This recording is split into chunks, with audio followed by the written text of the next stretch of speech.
Officer নিয়ে যান ওকে। আমি তোমাকে দেখে নেব। স্বাদিকা, কে আপনি? আমি তাইওয়ান থেকে এসেছি তোমাদের বাড়িতে কিছুদিন থাকতে আর ইন্ডিয়াতে সার্ভে করতে। ওমা, বিদেশ থেকে অতিথি এসেছে। আসুন, ভিতরে আসুন। এই গন্ধটা খুব চেনা চেনা লাগছে। স্বাদিকা বোকা বড় বউ, চিনতেও পারলো না। এবারে বিষ মিশানো খাবার খেয়ে তুমি চিরজীবনের মতো স্বর্গে যাবে দিদি। স্বাদিকা, তোমার জন্য থাইল্যান্ড থেকে স্পেশাল খাবার রেখেছি, খাও। ও মা, এক মিনিট, আমাদের এখানে আগে অতিথিকে খেতে হয়। No, no, no, দিদি, no, দিদি, no, no, no.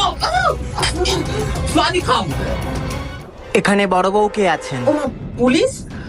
আমি বড় বউ। স্বাদিকা, স্বাদিকা, পাসপোর্ট চুরির দায়ে আপনাকে অ্যারেস্ট করা হবে। এই মহিলা আমার